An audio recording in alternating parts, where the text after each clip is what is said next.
Welcome to this week's edition of Black Authors Matter TV, where we interview the latest movers and shakers in the African American literary community. You'll meet some old friends, discover new ones, and stay abreast of the latest book developments around the country and even the world. So sit back and relax for the next 2 hours with Black Authors Matter TV co-hosts Gwen Richardson and Dr. Rhonda Lawson.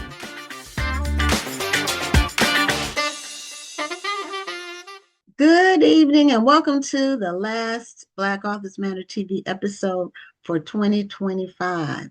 I'm Gwen Richardson, your host for tonight, and my co-host, Dr. Rhonda Lawson, will be logging on momentarily. Before we bring on our first guest, and we have another amazing lineup like we do every week, I do want to let people know that we've been posting photos from this year's National Black Book Festival for the past 6 or 7 weeks.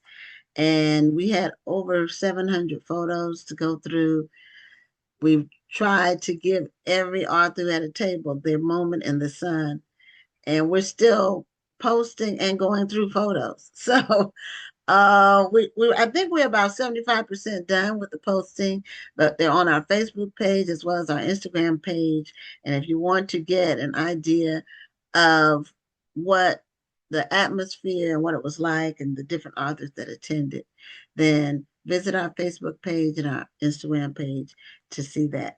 Also, the National Black Book Festival for 2026, registration for authors is open.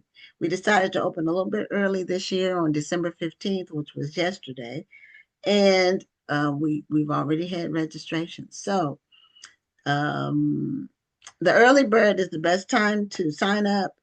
And if you are planning to attend, it's better to get in early rather than late.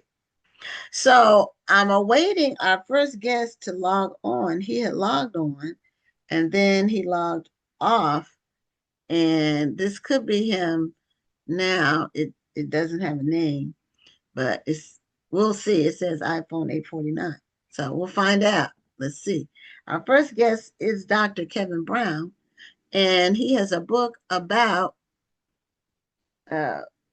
focusing on boys and men. So I was wondering if that was you because it just says iPhone 849. And so I wasn't for sure about that. So if you can unmute so we can hear your voice, and welcome to Black Authors Matter TV. Thank you so much. Yes, I am iPhone 849. It's a pleasure to be here. I'm so sorry about that. I didn't realize that. Yeah, when you switch devices, sometimes not all the information switches along with you. So you're on to talk about your book, your book, and it just recently came out. Yes. In September. Yes. And it's called The Shadows of Power. So do you have a copy of your book with you handy? I do have one copy of my book paperback right here as well as hardback. But yes, I do. Shadows of Power. One gender rose, one lost its way, a zero-sum reckoning for us all.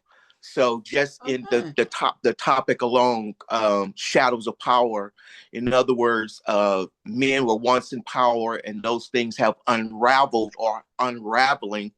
And one gender rose, meaning females have made tremendous progress over my book starts in the 1600s and comes forward, but over the 400 years, women have made tremendous progress on various platforms.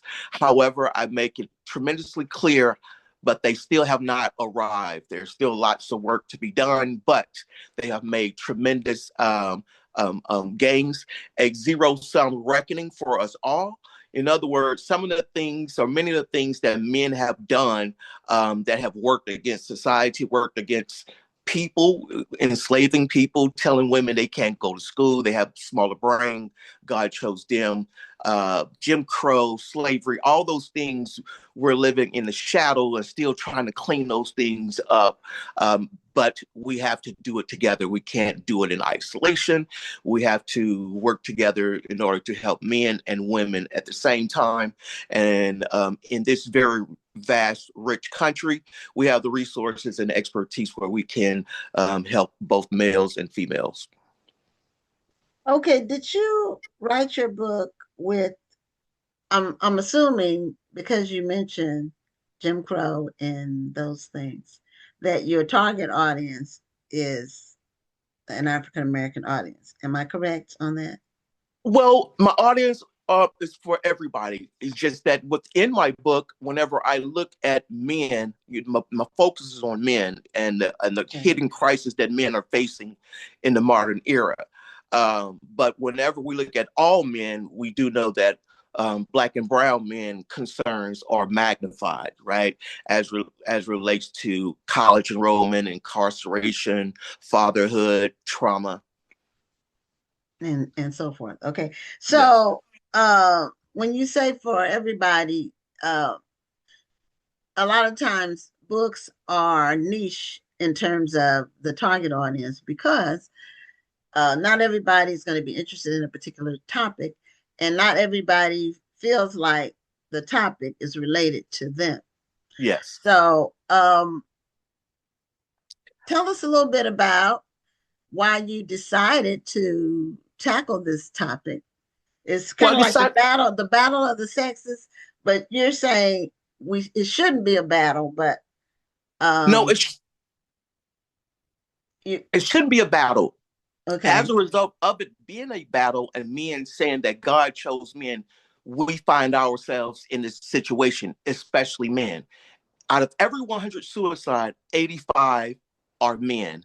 Out of every 100 people that are in prison, 93 are men. 75% of opioid overdoses are men, fentanyl. Men are 12 times more likely to be gamblers. 37 to 38% of college enrollment are men. When we look at females, it's 60 to 62%. Men missing from fatherhood, increasing the likelihood that children will be exposed to what we call ACEs, adverse childhood experiences, or trauma. So when we ignore males, when we ignore boys, we're telling boys that they don't matter. We're telling males that they don't matter. But we're also telling mothers, fathers, sisters that their brothers, their uncles, that their neighbors do not matter. But most of all, when we look at the globe, we're talking about half of the globe. So these concerns that we're experiencing in America as it relates to boys and males was not limited to the United States. We see that it's happening in 70 of the largest industrialized nations where men are finding themselves, indulging in drugs, loneliness. We know that loneliness is an epidemic and increases the likelihood of suicide, heart disease, stroke. Men, 7 to 10 million fewer men are in the workforce compared to 1969 when Lyndon B. Johnson was president of the United States. So all of these concerns cannot be ignored because it interrupts life as we know it, right? It interrupts the stability of the family as we know it. So we have to make sure that we are putting laws, policies, and strategies and techniques in place to accommodate boys in school, to accommodate boys in society, families, everywhere.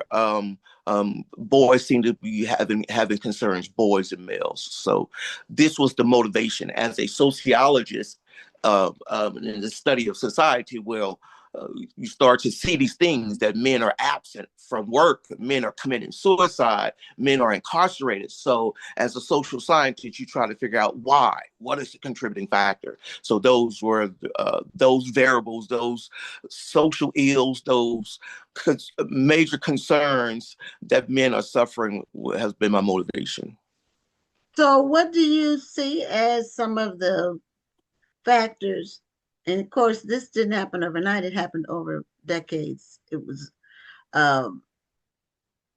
triggered by the government or society trying to create some balance. And then in some ways, when for every action, there's an equal and opposite reaction. So, and that's science. Some Yes. people say physics. It's also social science and all of Yes. those. If you do one thing over here, it's going to create another thing over here. And a lot of Right. people don't realize that things don't happen in a vacuum, Does meaning that that there's lots, it affects other things. It's not just, even when you think you're zeroing in on this one thing, it's creating a problem over here that that's you didn't right. anticipate.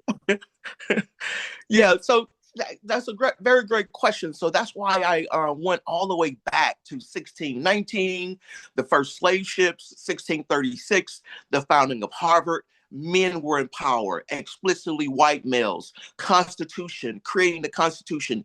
Females can't go to college. Men bragging on the fact that they created the airplanes and the Model Ts. Well, we get to say, well, of course, only males were able to go to school. Females were not able to go. But where did this come from? Patriarchy, social construct, men saying that females were better at home. For example, 80% of school teachers are females. Well, that's no fluke. That started all the way back then. Females had to stay home and teach their children. So ultimately, they play the piano and all these things. Ultimately, they became school teachers, right? But they continue to fight, but men continue to suppress them. But men trying to live up to to these these roles that patriarchy defined, the roles for what males should do and what females should do. And when females do not live up to them, over the years, it has gotten them into trouble, abuse, right? Trying to live up to these, what we would call today, toxic masculinity. Guys learning from other guys, what we call, sociologists call guyland, learning from other guys, but learning wrong information on how to behave, don't cry, don't seek mental health, right? Or treat your wife this way or treat people this way. And we know those things work against us, but who display these behaviors the most are males. And we find a lot of these things are reasons as to why males are suffering with the concerns that they are suffering with today as relates to loneliness and suicide and incarceration. Okay, so as a sociologist, what do you see as the solutions or the remedies? Well, in the book, I make two strong suggestions. First of all, we treat young boys as if they are broken girls, when in reality, boys and girls develop differently. When we go back to the 1800s, I realized that there was really nothing scientific about when we should start school. We just said at 5, we're going to start school. Today, we know that many times that work against boys. You know, when we look at special education, 1 out of every 5 boys are in special education. Is something wrong with boys, or is something wrong with the school system? Is something wrong with the school system? So we have to focus on boys. We have to not be afraid to talk about boy and men pain that they have. We cannot be afraid as a society, schools, YMCA, urban league, church, politicians, to acknowledge these real facts that guys are suffering with poor self-regulation. Guys are suffering with poor non-cognitive skills, and guys tend to be more emotional. For example, when we see what's happening in the news today, shootings at the hand of men. When we see Charlie Kirk in Utah, at the hand of men, right? When we see the president was shot, man, men tend to be more emotional and act out whenever people differ or have very different viewpoints than them. And these are just small situations. That's not to talk about the Oklahoma bombings and all the school shootings and things. And the reason why we have ADT and why you have an alarm on your car, more than not, is because of men. So we have to acknowledge that and work with men and boys In elementary school, we need to hire more male teachers despite males' race or ethnicity. Boys usually do not encounter male teachers until they are in middle school, 6th, 7th, or 8th grade, some even later than that. We know that when there are more male teachers, it decreases the likelihood of boys going into special education. It also increases the likelihood that boys would graduate. Just making sure that we are dealing with boys' mental health, trauma within the schools, and working with our parents to give them strategies and skills to better assist their children, both boy and girl. Okay. We know that there's a problem, and we know that there's some factors that have led to the problems increasing. So some of the things that I have seen, of course, is I'll call it the deconstruction of the family. Yes. Has really adversely affected both boys and girls, because it's really about balance. And normally a girl's first male love is her father. And I don't mean romantic love, I'm talking I about understand. a relationship, a non-sexual relationship is her Yes, ma'am. father. So if she doesn't get that, she's going to be looking for love in all the wrong places. That's a saying, but it's true. And with Yes. boys, the same is true in that their example of what a man is supposed to be, is their father. If the father is not there, then they look for it in the streets or wherever.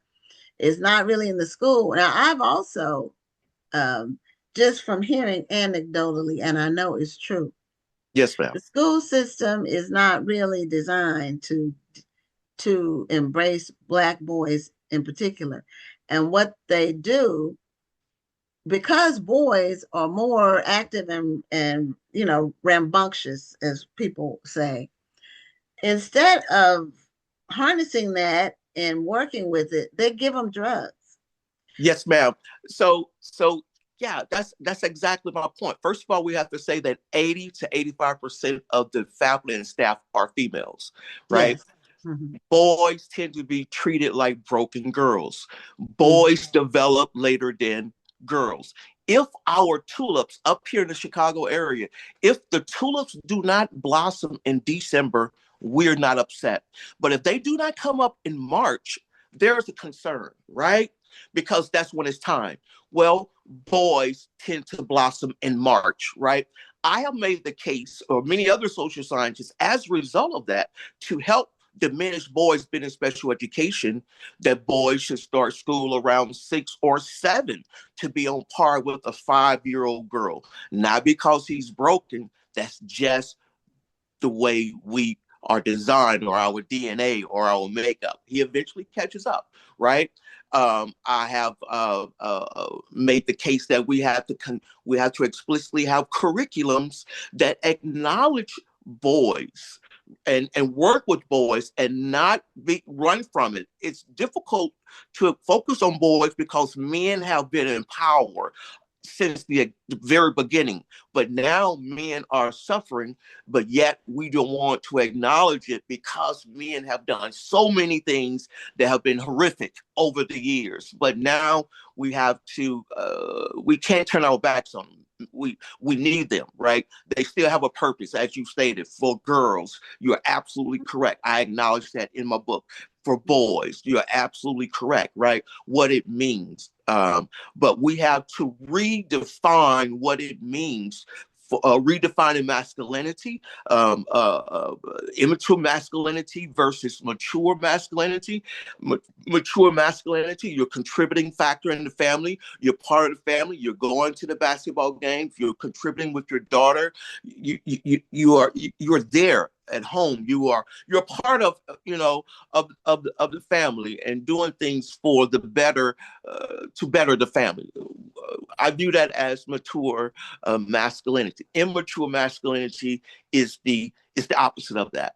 I choose those words over toxic masculinity because it tends to turn men off. But I know exactly what it means. But we cannot walk away, or I cannot walk away without explicitly stating over and over that men are suffering in multiple areas, in education, in mental health, fatherhood, incarceration, and we have to not continue to ignore them, but to put supports in place as we did for females over the years, and it absolutely worked, right? Because of the major advances that females are making.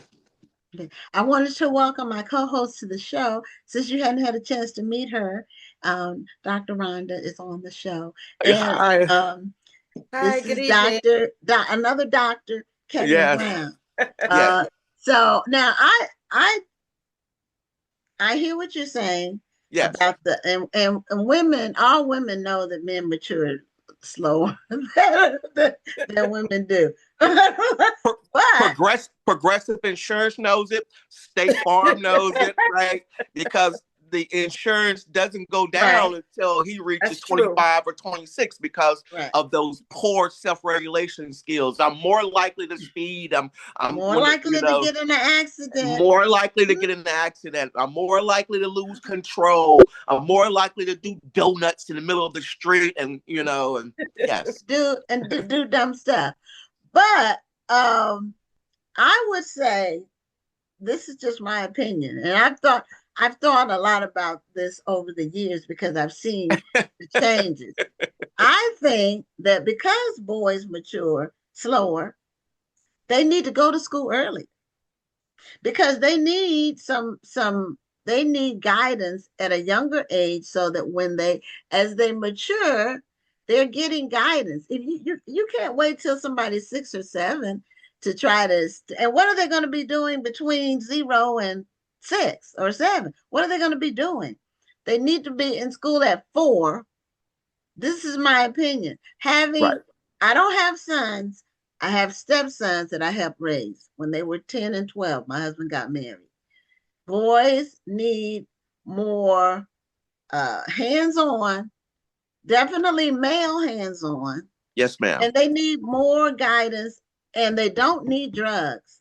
They need to stop giving our boys Ritalin and these other drugs to kill their energy. Boys are supposed to be feisty.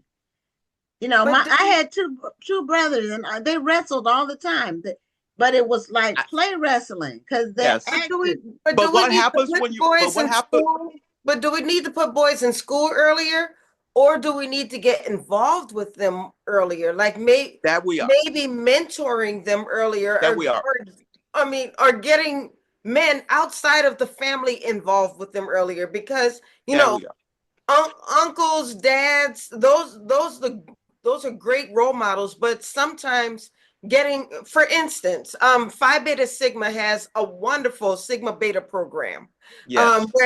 Where these men get involved with young men at early ages, and many times these men who are outside of the home, who these young boys can look at as big brothers, many times they have a bigger influence on these kids because they're not the dad. They're more like a big brother. The Kappas also, I believe, have a program where they mentor young men, and many times them getting involved with these kids at an early age can be a big influence. So maybe getting these kids involved in these programs at younger ages can actually help them to mature a lot faster. So maybe not putting them in school, but putting them into programs where they're having fun and learning and maturing all at the same time, where it doesn't feel as structured. Maybe that could be an answer.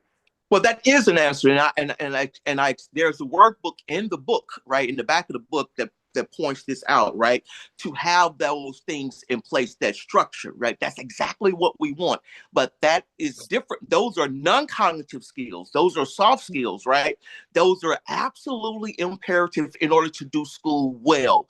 But boys tend to suffer with multiple step tasks at 5 years of age compared to females. Go upstairs and do these 4 things. The research shows over and over, she's more likely to do all 4. He's more likely to come down with 1 and ask you, what is it that you said again? And run back up. He's not broken.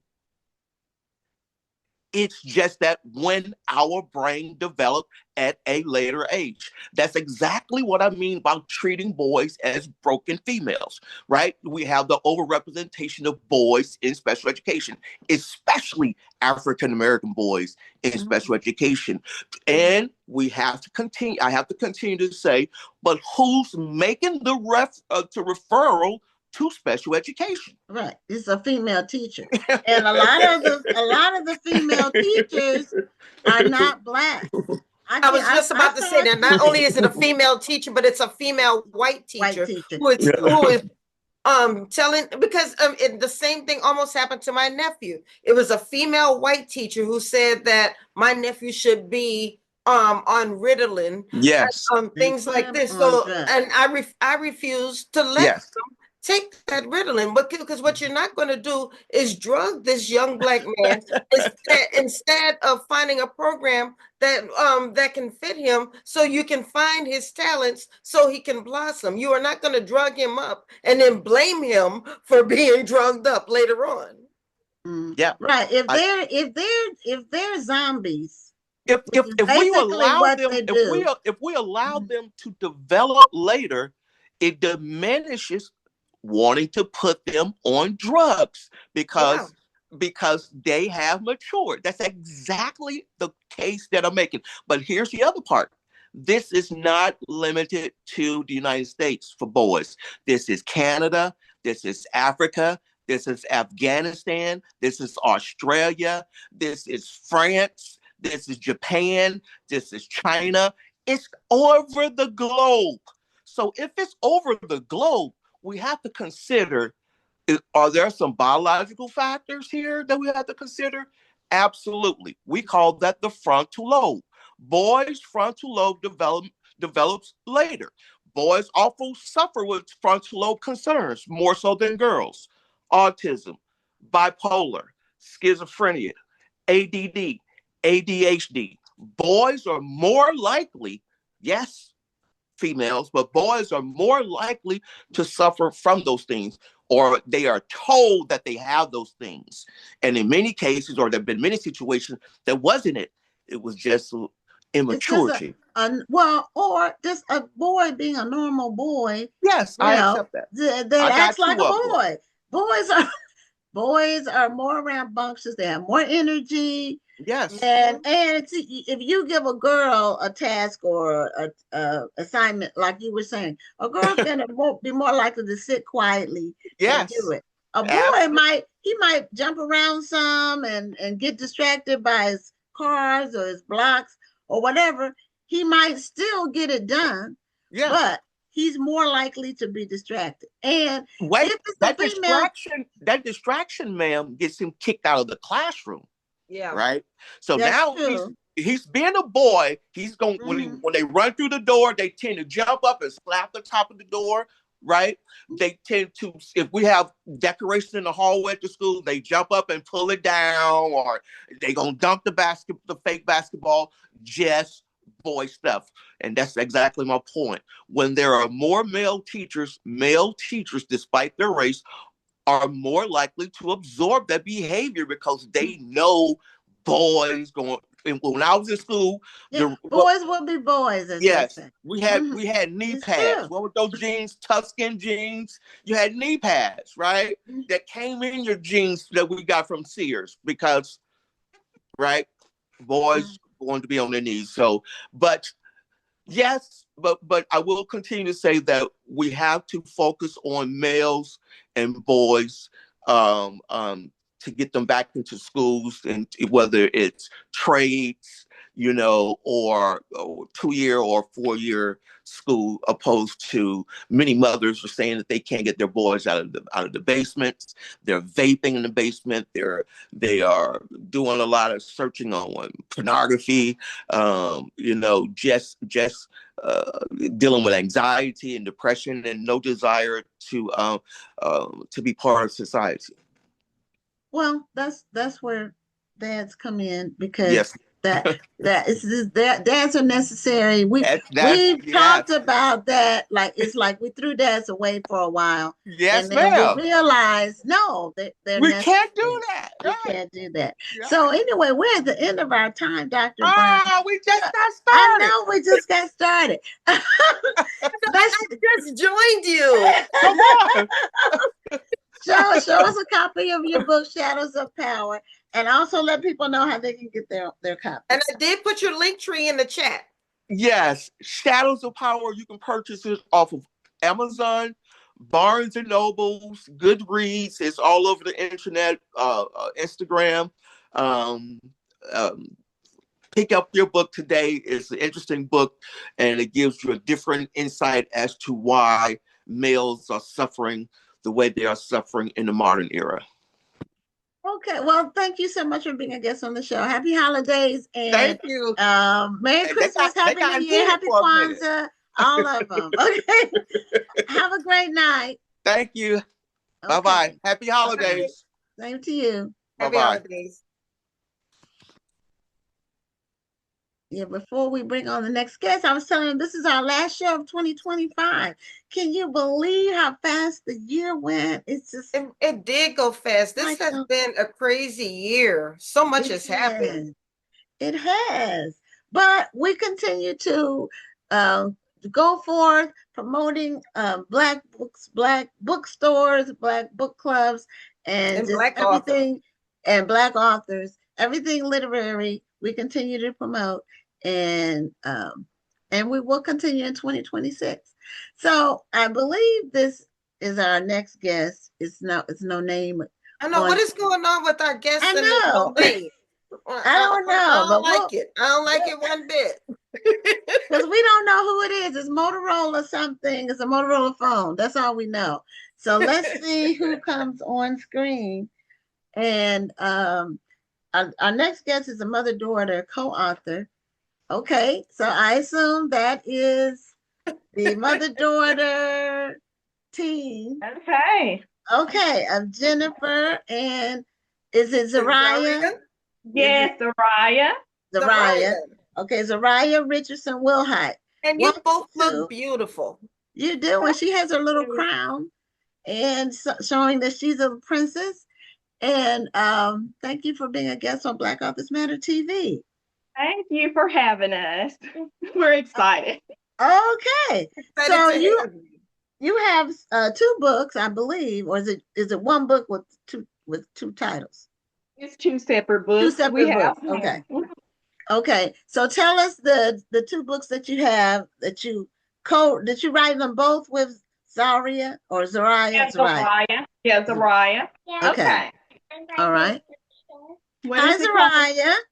Hi. We call it Shine Bright Little Princess. Shine Bright Little Princess is this one right here. Okay. And we have one for the boys because a lot of people requested it. Shine Bright Little Prince. Yeah. Okay. Love it. And this is the back. Okay. Yeah. Now, Zariah, how old are you? I'm 8. You're 8. And what grade are you in? 3rd. Yeah. The 3rd grade. And what is your favorite subject in school? Well, English. Okay. And I assume the story? Huh? Did you create this story yourself? It's a coloring book, and I helped with it. I'm co-author. Okay. With it, she's the co-author. Okay, co-author. I love that. I do too. She knew exactly what to say, and she said it clearly. Fine. Yeah. Okay, so I need to know. Okay, so who came up with the concept? Whose idea was it to write the story? It was my idea, and back in 2025, let's say around in March, I asked my daughter, would you like to be a part of it? Will you like, because tell them what you used to do, baby, and show them the book that you made. Yeah, because that's some paper and glue. She made books out of construction paper and glue. So I said, baby, will you like to work with mommy? Because I've been an author since 2015. Okay. So she said yes. Okay. So that's how it started. And now she helped with the designs and stuff like that. In the book, she helped tell me what she wanted. And we're going to open it up, if that's okay, to show a little bit of what's going on inside. Okay. Okay. You want to hold it up and show? So is this a coloring book or a book? It's a coloring book. Okay. Does it have words in it? Like, is it a story as well, or is it just for coloring? Verses. This is a Christian coloring book. Like right here, it says, I'm fearfully and wonderfully made. Psalms 139, verse 14. So it has like word searches in it, word scrambles and stuff like that. Princess word builders. Okay. This is just a lot of cute things to keep the children engaged. Okay. Just showing y'all some of that. Yes. Okay. And that's from the girls and the boys. Here's some little pictures here. This one says, be thankful. And this page over here, be ye kind one to another. All right. Okay. That's good advice at any age. I know, right? And you know what? That might be a lesson for adults because we're that's worse than the kids. Yeah. Be kind. It doesn't cost anything to be kind. That's right. Smile. It's free, but people don't do it. And you get a lot further with a smile than you do with a frown. Oh, and thank you. Yeah. Thank you. Okay. Yeah. Okay. Now that you're wonderfully made scripture, that is a scripture after my own heart. Yes. My daughter and I wrote a book called You're Wonderfully Made for teen girls. And when she was a sophomore in college, she's married and a expectant mother now. So so I'm gonna be a grandma for the first time. Yeah, but we wrote that because people were asking us about they were asking me what I did with her because she the way she turned out in terms of her matureness and academics and all of that.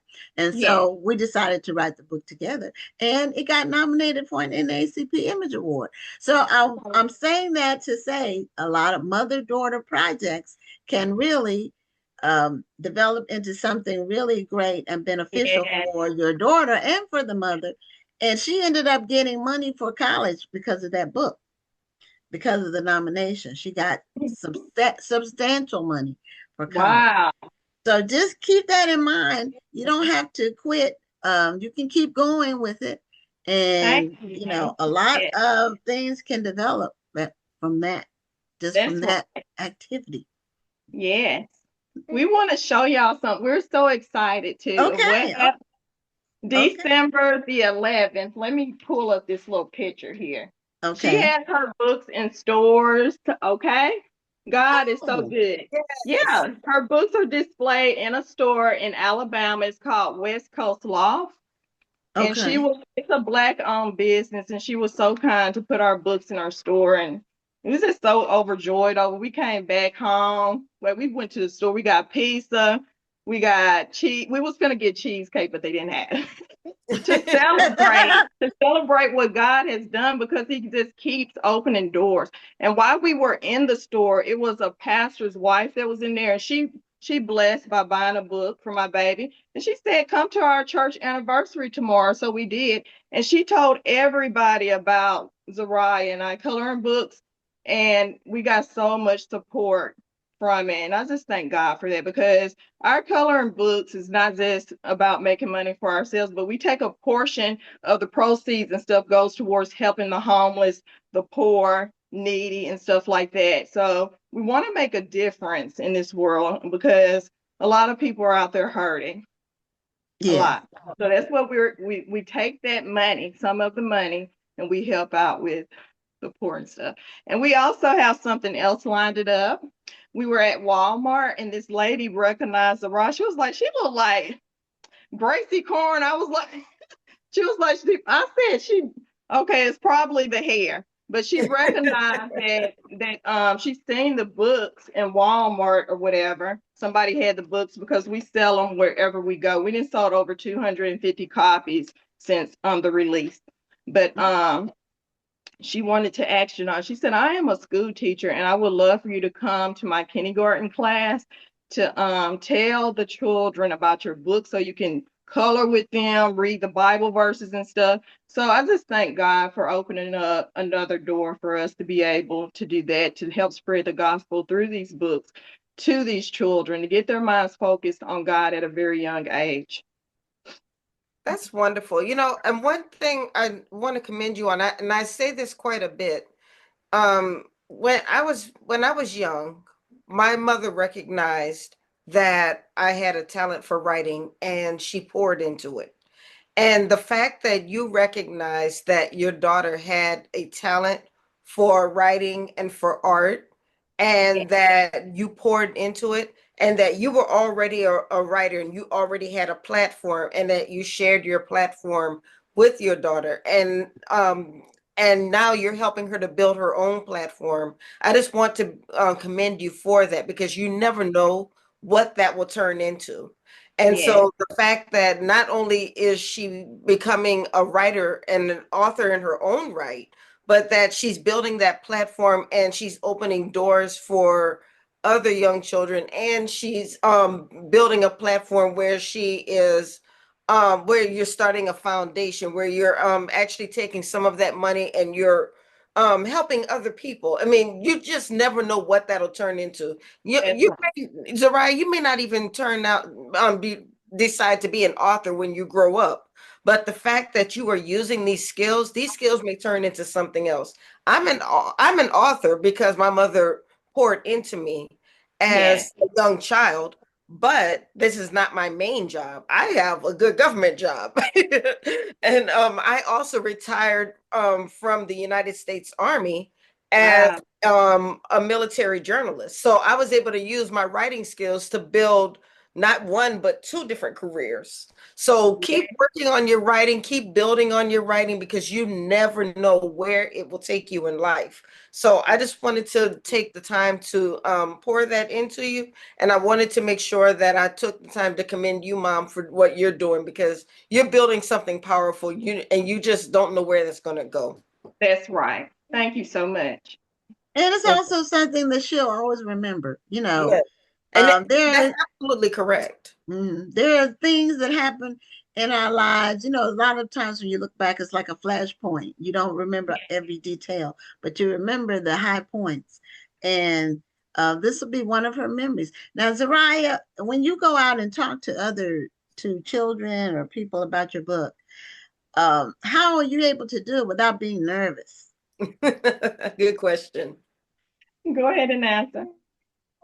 I'm a little scared. Oh. God is with me, and so there's nothing to fear. Oh, that's wonderful. And you're absolutely right. That's a good way to approach it, because even when we grow up and we have to talk to people, we can be nervous. So that little nervousness doesn't go away. But we become more confident, hopefully, that God is with us as we mature. Right. But sometimes the Bible says out of the mouths of babes you get the truth, and sometimes children can be more fearless than adults. They haven't developed the fear of rejection or whatever yet. That comes with being rejected, as we go through life. Yeah, she received a few people that she went up to. One guy, she was trying to tell him about her business card. She had the business card here, and she was letting him know about, hey, Shine Bright Little Princess, I'm the co-author. And he was like, oh, no. And he said, have a good day. And he left. And you know, that got to her, but I told her, just don't let one person or two people or whoever it is we're going discourage to you. experience that all the time. There are going to be people who are going to diss you, and there are going to be people who are going to pour into you. Or just walk away, or they'll say, I don't read books. As if they're bragging. That's a big one. I'm like, I wouldn't tell anybody if that was the case. And they act like it's a badge of honor. I'm like, okay, shame on you. But anyway, I don't say that to them. I say that in my mind. Right. But I'll say it to them. I'm gonna tell y'all this. It's a lady you said of pouring into. The third person that we asked to sell a book to, she was like, I'm gonna help you sell these books. She volunteered. She said, I don't want nothing in return, even though we blessed her.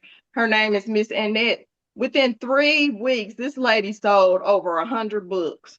Every day she was calling me and was like, I done sold them. I need more books. And I was like, this is amazing how she just helped us.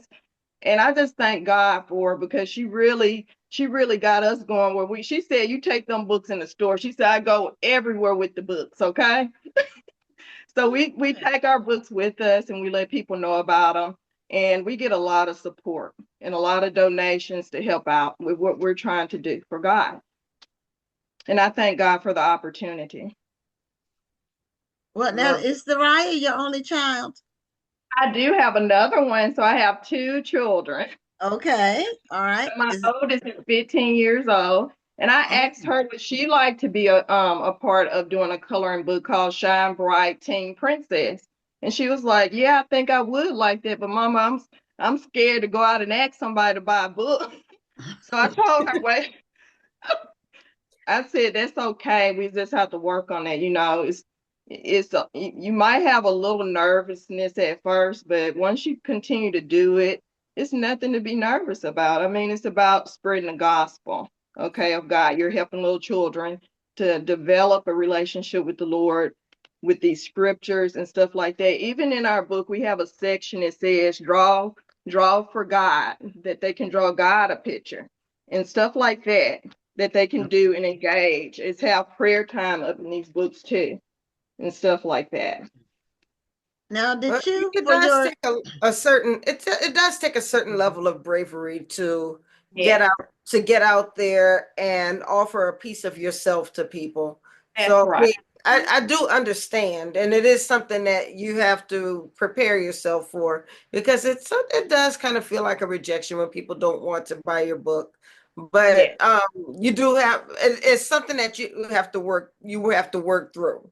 And you have to get over it, and you just have to realize that your book's not going to be for everybody. So I do hope your 15-year-old is able to overcome that. That's right. Because it's a she, right? She. It's a daughter. Yes. Right. So she has something to offer the world, and I hope that she realizes that. That's right. And it really isn't personal. It feels personal when someone says, I don't want to read it. But it's not personal in that if they don't read books, they don't want to read anybody's books. So it's not personal in that they're rejecting you. It's that at this point, it's just not something they're interested in. It's like if somebody offers me peppermint bark, those chocolate peppermint bark things. I hate peppermint, and I don't really like chocolate that much. So when somebody offers it to me, it's not that I don't want it from them. It's just I don't like that. Yes, that's right. So anyway, that's one of the things. You know, a lot of people make the bark. Some people make it at home, but I don't like peppermint. I never liked it as a kid. I didn't even like the peppermint. What is wrong with you? I don't know. Some things I don't like licorice, and I don't like. What's wrong with you? I don't know. I just don't like those things. I'm just messing with you, Gwen. I know you are, and I'm just messing with you back. I just don't like those. They're too hot. I didn't like the hot. What were those candies that used to be called? The red hot. The red hot tamales or something that came in a box. Gwen. Huh? I didn't like those either. What do you like? Oh, I love hard candy. Jolly Ranchers. I like Jolly Ranchers right now. Okay. I like Jolly Ranchers. I'll give you that. Okay. All right. Anyway, that's off topic, but Zariah, have you ever had a chance to take the books to school? Or Zariah? Yeah, Zariah. Zariah. I have to remember that. Have you had home? Tell her you're homeschooled. Yeah, I'm homeschooled. Oh, you're homeschooled. Okay. So have you ever been to school with a public school or a private school? No. Have you always been homeschooled? Okay. Well, that's, you get one-on-one teaching. Yes. No distractions. And that's becoming more popular. It is. And I've I realized that it. homeschool kids, they're really smart. I mean, I guess because you can set the curriculum yourself. You don't have to follow a specific curriculum. So kids who are homeschooled, you wind up learning something that's a bit more advanced sometimes. Yeah. You get to learn at a different rate. So I've noticed that homeschool kids just know a lot more sometimes than the kids who go to school and have to learn at a specific curriculum. That's right. That's right. She gets that one-on-one time with mom. Yes. Yeah, you're not competing with 35 other kids for the teacher's attention. That's right. It's hard. And then school is, you have some people who are disruptive. I'm amazed at how teachers are really able to manage it all. But they have a calling, I have a good friend named Mary, Rhonda, Mary, and she teaches, and she just has an anointing. She has ideas to help engage with children, and she teaches middle schoolers, so that they're not little kids, but she really likes it, and she really does things differently so she can get their attention. So a lot of times kids are bored in school. If you're not giving them something that's interesting or teaching them in a way that's interesting, they can get bored, and then a lot of times they'll become disruptive. That's true. Because they're bored. But now, what made you homeschool, Jennifer? What made you decide to do that? Yeah, I just want, with all the stuff going on in the school system, like school shootings and stuff like that, and teachers getting with the students and stuff, crazy stuff like that, I was like, I want to homeschool, and plus to teach my children at home about God and stuff instead of evolution and stuff like that. So that was another reason as well of what I want my child to be learning in school. So I have them on a curriculum. It's a Christian-based curriculum. Okay. Now we sent our daughter to private Christian school till she was in 10th grade, and then she went to public school for 10th, 11th, and 12th. And I don't regret any of it at all, because they get the foundation. And so when they do go to public school, the distractions are not as distracting for them, and then they figure out how to make friends with other kids that are smart, and so it works out. It works itself out. Yes, that's right. But parents have to be involved with their children's education from the moment they set foot in school until they graduate. That's right. Because it's not kid and parent friendly like it was when I was in school, where everybody was on one accord, and teachers had total respect in the class. They had the authority and the respect, and the parents and the teachers were on the same page, and you didn't have people coming in bringing in crazy ideas. They were teaching the basics, and some additional, like, language or a higher level, not a lot of cultural stuff that's now it's like they're doing everything but teaching them how to read and compute. So But every parent has to make a decision based on their family situation and their finances and so forth. And it is a sacrifice because if you're homeschooling, are you able to be employed? That's correct. I am. Oh, Yes, okay. I have a home-based business. Okay. I really like it. I can really multitask and do what I got to do with that. So I really love it. So I have my own business and doing pretty good. Okay. What do you do for your business? What is that? What do you do for your business? Okay, I actually have a beauty supply business, and I also design and make wigs. Oh, okay. That's a growing business. It is. Mm-hmm. People are wearing wigs now, and these wigs now look like, real hair. They really have perfection. In the old days, wigs look like wigs. They look really like wigs. There's no real, it was like sitting on your head, but it wasn't really a style, Looked like a wig.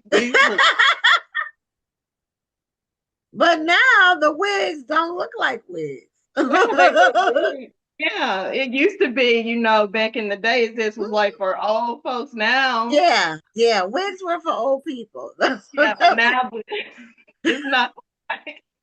It's for everybody now. So, Zariah, do you want to write some more books? Do you want to write some more books, Zariah?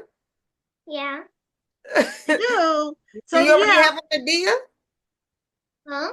Do you already have an idea for some more books? Well, no. Uh-oh. She don't have enough. Not yet. We was thinking about doing an animation cartoon series based off of Shine Bright. Yeah, because I already make cartoons on YouTube. It's called African Grace Animation. So I said if we could do something, me and her, where we can have the animations and stuff that's based off of the books and stuff, I think that'd be really nice as well, the characters and stuff. Yeah. And she said that she wanted me to make this character look like her. Right. I can see it. I can see it. You can do the voice. You can do the voice in the animation. Yes, she can do the voice. Do the voice. She knows how to animate as well as my daughter, the 15-year-old. She's an animator. She uses a program called Blender, and she makes cartoons. She already got a bunch of them out, and her channel is called Janai's Faith Animations. Okay, a family full of talented people. Mm-hmm. Yeah, they do a lot. Spread their wings and fly. Yeah, tell them what else you like to do. Tell them some hobbies you like to do. I like to crochet. I like to ride my bike. And I like to do other stuff. You like reading the Bible? I like reading the Bible. Tell them your favorite Bible verse then. I'm putting her on the spot. Okay. I'm sorry, baby. What? What's your favorite Bible verse? For God so loved the world that he gave his only forgotten son. Aww. Amen. And you also like Psalms 23, you know it? The Lord is my shepherd. The Lord is my shepherd. Say it in Spanish. We got to go ahead and Jehová es mi pastor, nada me faltará. En lugares de delicados pasto mejor descansar. Junto a aguas de reposo me pastorea. Comfortar me alma. Me guiará por sendas de justicia por favor de su nombre. I can't even add it. Whoa, Lord. Okay, she said. I see. She got you. She got you, Mama. Yeah, she did. She went on, and I was tongue twisted. Good for you. Good for you. See that children can learn. That's right. Taught. They just have to be taught. That's right. Congratulations on your book. Thank you. And all the things you're doing, your business, your book, your animation. It's the creativity. I love it. That's right. Thank you so much. You're welcome. And thanks for being a guest on the show. Show the two books one more time. The one for the princess and the one for the prince. So Shine Bright, Little Princess. Shine Bright, Little Princess. Okay. And then Shine Bright, Little Prince. That's I it. love the book covers. They are gorgeous. Thank you. And we have them online too. We have the web stores and stuff. Okay. Yeah. She wants to. I don't know Oh, if okay. okay. Okay. Yeah, and we did put your It's right link side in the up. chat. So everybody click on the link and let's make sure we support these books. Thank you. Okay. Thank you so There we much for go. being a guest on the show. I appreciate it. You enjoyed it. I did. We had fun. Okay. All right. Congratulations and keep up the good work. We will. Thank you. You're Thank welcome. you. Bye. Bye-bye. Yeah, I love it when we have kids on. Yes, me too. Yeah. They're you know, they have their whole lives ahead of them. And if they start off with something positive, that can carry them through, even when they have some rough patches. Yeah. So our next guest is Kimberly Brown. She has a new book out, and today is her release date. So her book is brand new. We love release day. Yeah. And hi. Welcome to Black Authors Matter TV. How are y'all? Fine. Wonderful. How are you? Congratulations. Wonderful. Thank you. Yeah. Now you have a copy of your book? I do. Okay. So Where Secrets Find Solace. Okay. So I was checking out some of your work. You have a lot of books. I do. How many do you have exactly? Ooh, I haven't counted recently, but I know it's over 50. Oh, okay. And are they all romances? It's a mixture of romance, women's fiction, urban romance, erotica. Oh, okay. And I have a suspense in there too. Okay. And you're with Black Odyssey Media for, I think this new book is through Black Odyssey, isn't it? Yes, ma'am. Okay. And you had another book through them. Were you on the show once before? Yes, we did it on my release day for Courage to Love Again. Okay, that's what I thought. I didn't get a chance to look it up. But I thought you were, because we've had the Black Odyssey. I think all the Black Odyssey authors have been on the show at least once, and some more than once, depending on how many books they put out. So your other books, do you self-publish or are you hybrid? Or? I'm hybrid. I mostly self-publish though. Okay. All right. So what do you like the most about self-publishing? I guess probably releasing as much as I would like. I know with traditional publishing, this book, I think I wrote this book about a year ago. So I was very anxious for it to come out. Lift it up a little bit more. There we go. Okay. I was very anxious for this one to come out. Yeah, that's a gorgeous cover. They did an amazing job with this cover. I was very anxious for it to come out. Very anxious for people to, be able to indulge in the story and get their feedback on it. So having to wait for an extended period for them to get into it, I was very anxious. Okay. And that is true about self-publishing. You can publish it whenever you want to, whenever it's done. Whenever you're done, then you get it edited. I tell people all the time that for me, staying self-published works for me. The way my schedule is set up, I could not be traditionally published because I can't follow the schedule because of just having a full-time job and everything else I'm doing. I wouldn't be able to do it.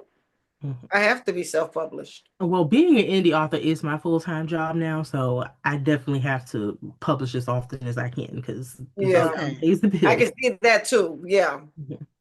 Okay. So you're a full-time writer.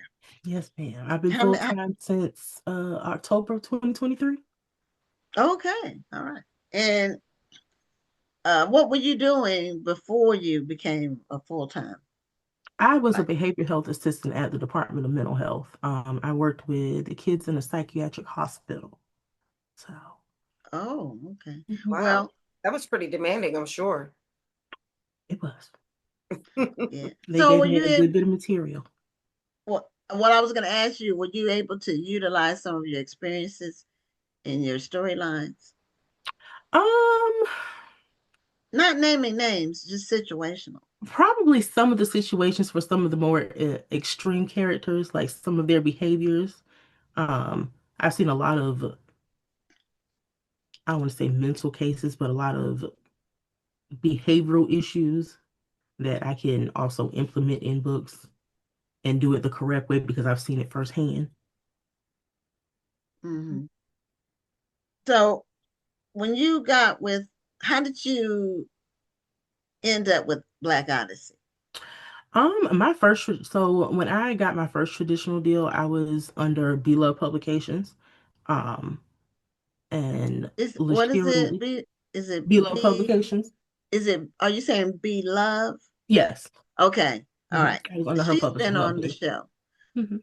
I was under her publishing company, and they presented an opportunity for a few of us to be able to do a traditional deal. So that's how I got in that one. Okay. And then my literary agent, LaShira Lee, she kind of pitched this story to Black Odyssey again for the second deal. Okay. Yeah, we're familiar with LaShira. She's been on the show. And whenever she signs somebody, she posts it on her social media page. So I get to see some of the names of the authors that she's representing. So when you went with Black Odyssey or whoever you wrote under, did you go through an agent every time when you were with a traditional publisher? Did you use an agent each time? Because some people just approach the publishing company, and a lot of them really require an agent. But then sometimes they'll take a book if they really get to take a look at it and like it. I was very new to traditional publishing. It was a lot of things that I didn't know or didn't understand. So it was a learning experience for me, and I was very grateful that I had B the first go around and LaShira. So they kind of prepared me. Oh, that's good. Okay. So what's the book about? What's the storyline for the new book? So we have Alea Chambers. She has spent the last 10 years in prison for unaliving her mother's boyfriend because he has sexually assaulted her and sexually abused her since she was 14 years old, from 14 to 17. She unalived him. She spent the last 10 years in prison, and her new lawyer has been trying for a year to get her out. So she's been reviewing her case and talking to people and getting other people to review the case. And she finally gets the parole hearing, and she's granted parole. It's mostly women's fiction. It's mostly focused on her character and her life after jail and trying to reconnect with her sisters because her mom isn't letting her sisters. She's never let her sisters talk to her the entire time that she's been in prison. She's written them letters. The mom wouldn't give them to them. So she's basically trying to rebrand her relationship with them and find a job, adjust back into civilian life because she was 17 when she went to prison. So she's 27, 28 now. The subplot of this is romance. The second lawyer on her case is actually the guy who was one of her best friends during high school, one of her only friends. So he hadn't spoken to her the whole time that she's been in prison, and he's on her case with her new lawyer trying to get the case overturned. And they just kind of reconnect and rekindle their friendship. She's very hesitant at first because she of course she has some trust issues, but their love story kind of blossoms over time in the book. Okay, now the social book club, and Rhonda, you know the name of the person over the social book club because I think you've communicated with them before. But they said happy release day. Thank and you. Is the book a standalone? It is a standalone. Okay. And then she wanted to know if it was a paperback, Kindle, or is it available in paperback, Kindle, or Audible? All three. Okay. All right. So this character is about basically her. Well, how much of the book do you devote? Is the book about her after getting out of prison? Mm-hmm. Do you do the other part as like a backstory? Do you do flashbacks? How do you or do you start with her going to prison and then but still most of the story is about her being out? So the prologue is what actually happened the night that she unalived him, what led to her unaliving him. And Okay.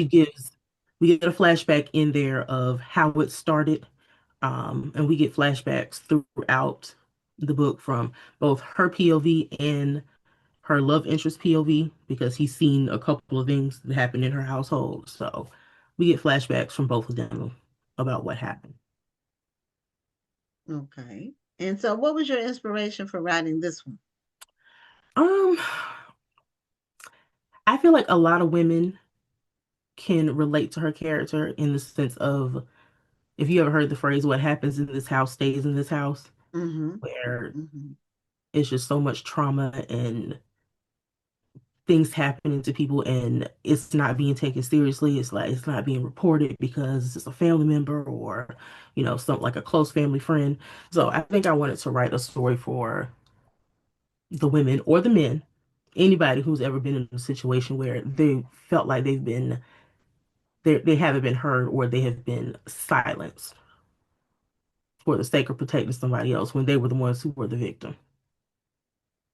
Okay, now in the book, did the girl's mother or okay, don't give away any spoilers, but is the girl's mother aware of what's happening to her daughter? She tells her that she didn't know. Like she has tried to tell her mother what happened when she was younger, and her mother kind of brushed her off like this man does more for you than your own father does. You've never even met your father, and he doesn't want anything to do with you. So I don't want to hear you say anything else about this man Okay. in that sense. Okay. There Yeah, was and a that's lot of jealousy with her mom okay. that kind of led to her not believing her too.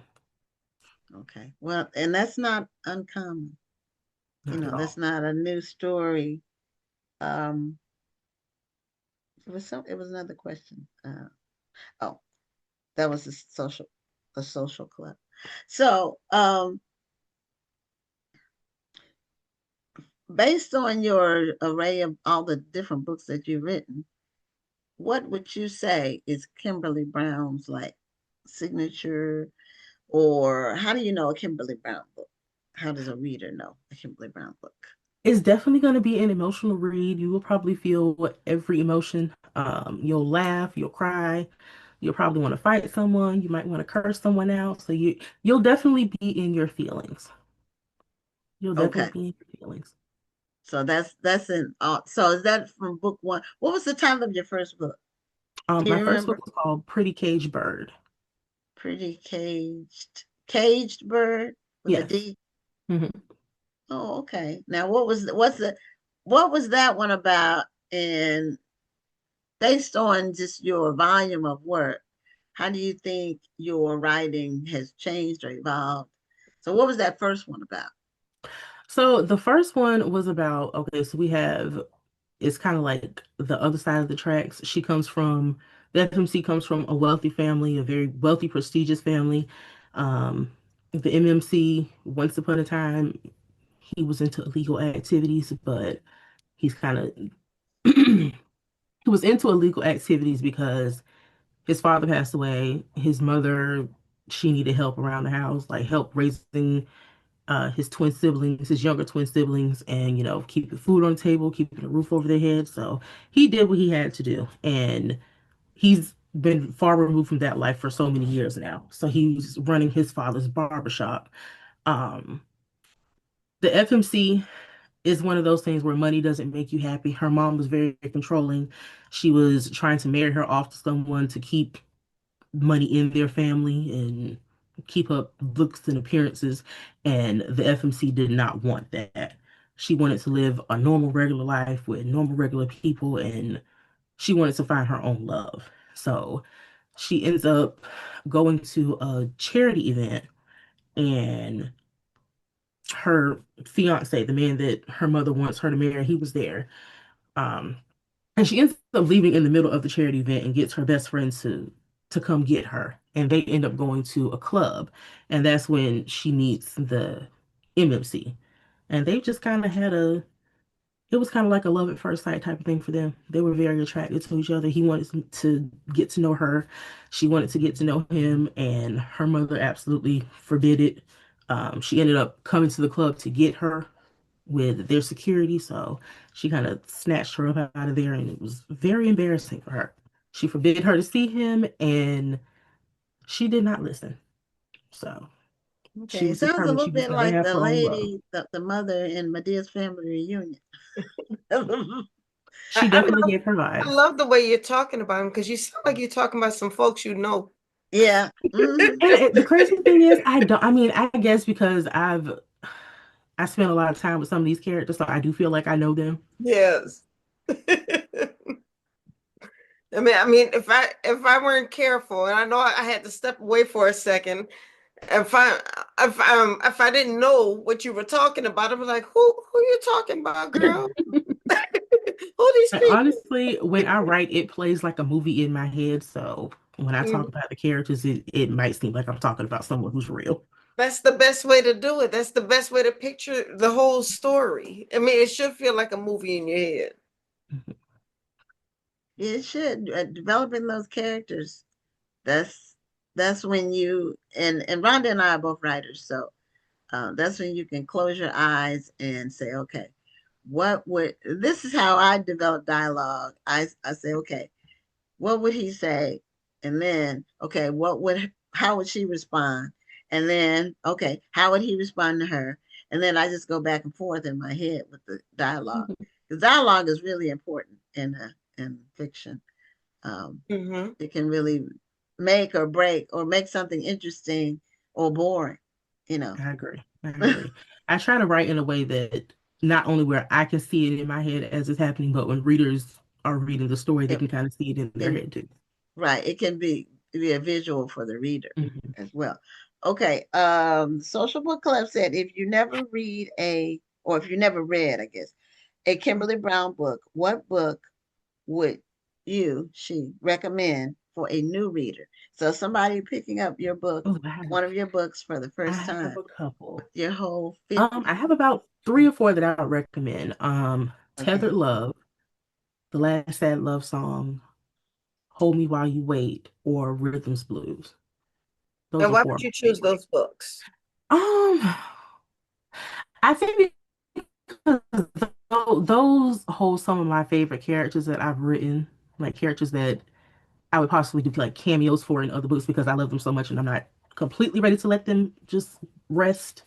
Like if anybody's ever read The Last Sad Love Song, the FMC is a baker. So she appeared in several of the other books because they're all centered in the same town. So they all go to her for either like wedding cakes or birthday cakes, any kind of baked good that you can possibly want, they all go to her for it.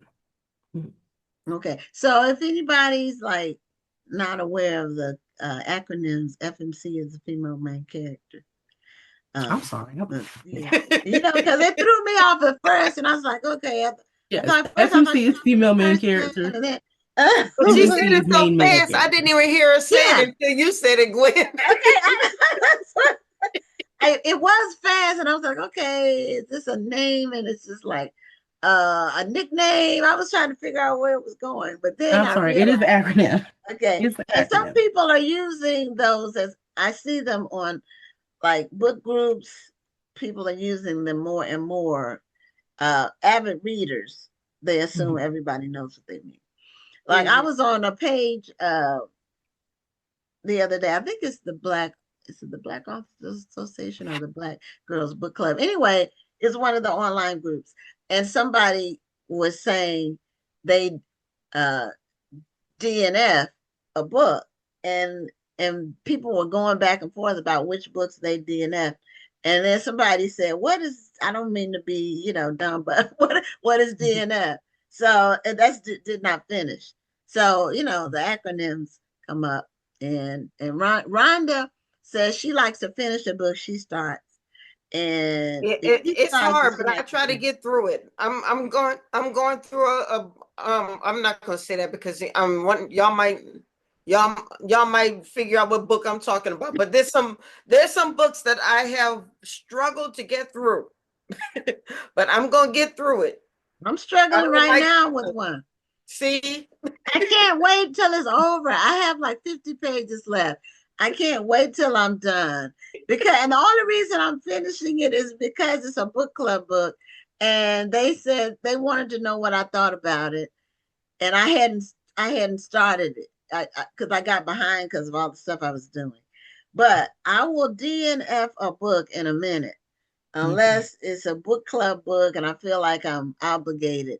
And if it's a book club book and it's really good, then that's great. But if it's one of those ones that's torturous, I don't like to be tortured when I read. I do it for fun. So I read for enjoyment.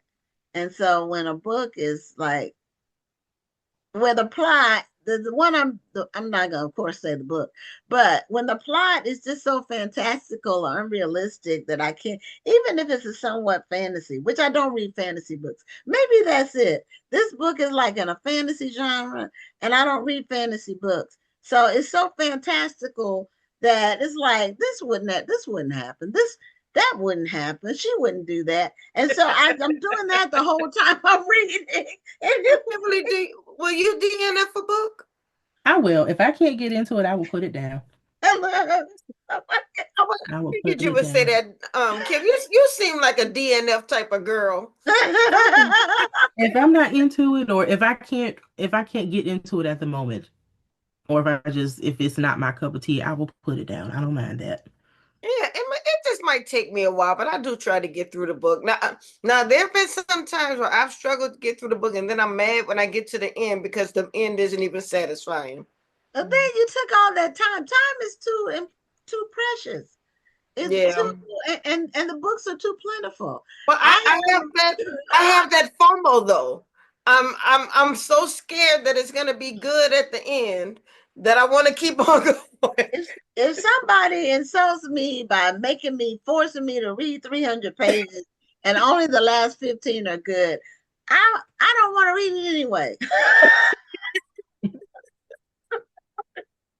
I feel like I'm being tortured when I'm reading a book. That's why I stopped editing, right? I edited for years. Oh yeah. But I can't get started with that. Reading a bad book and having to read it word for word all to the end, it was torture. I just couldn't do it anymore. So every different people have different reading goals and styles and things that they want out of a book. I want to enjoy whatever it is. It doesn't it doesn't have to be and I'm not big into this is another thing. This book I'm trying to finish.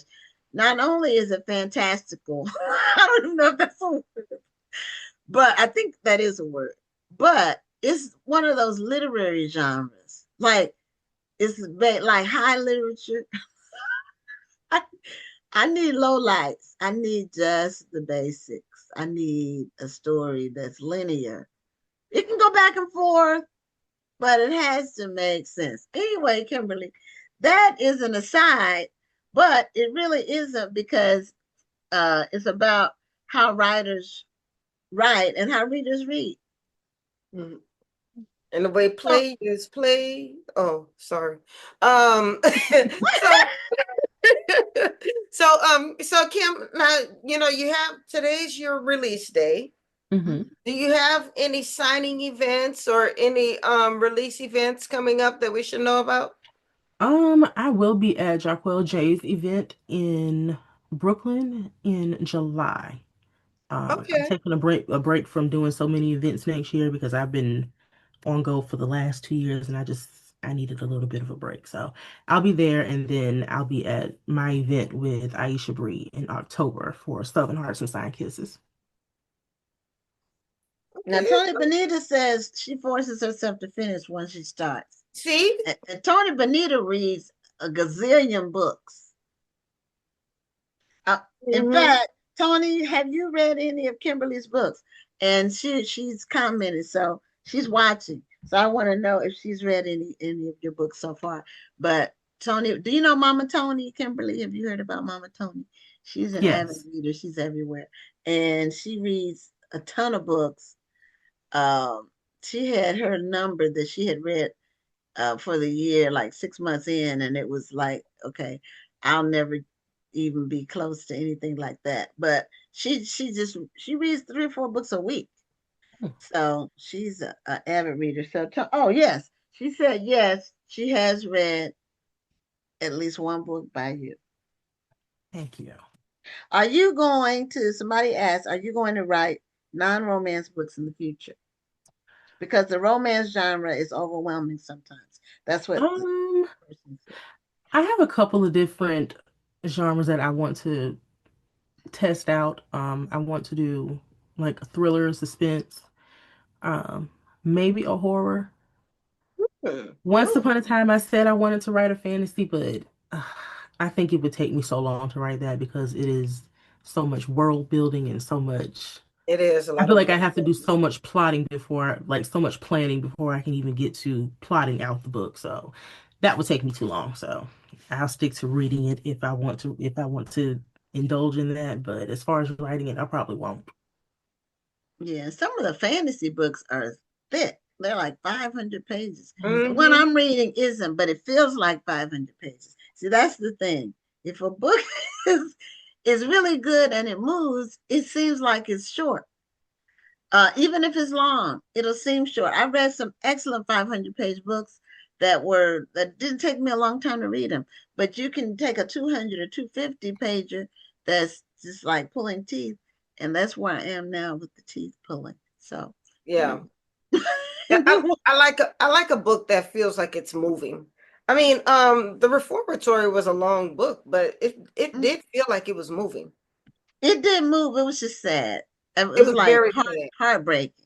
Yeah. And I think it was based on a true story or some true events. So I'm almost positive it was based on true events. She fictionalized it, but it was based on true events. Hold Me Till You Wait title. The title didn't make sense to the actual book. Is that one of your books, Kimberly? Hold Me While You Wait. Yes. Okay, Hold Me While You Wait. Sometimes the author steps outside their genre. A time is had. That's what it is. Yeah, sometimes, because I write in multiple genres. I only have 2 fictions. So, but I write whatever hits me. Yeah, and I'm getting ready. I decided to pull the trigger on one of my 3 books after Brenda Jackson announced her 155 that she's already got, and then she's got 5 more next year. And I'm like, okay, I need to get one of these 3 that I have on hold. I need to pull the trigger on it. So I will be releasing a book next year, at least one. It's not going to be fiction. So fiction takes me a long time to write. It's going to be a nonfiction, more like how to. But have you ever done any nonfiction writing, Kimberly? I have not. I prefer to, you like making it up. Stories and creating the world. So you do have a fantasy book, you said, at least one fantasy? No, you said you were thinking about writing fantasy. Once upon a time, I thought about writing it, but then my friend, she's very heavy. She loves fantasy, and she's writing fantasy, and she went through everything that kind of went into building a fantasy book. And I'm like, yeah, that's gonna take too long for me. It's gonna take way too long. For me. That world building is everything has to make sense when you build that world. It might not be the real world, but it's still got to make sense. It has to make sense for the book. So yeah.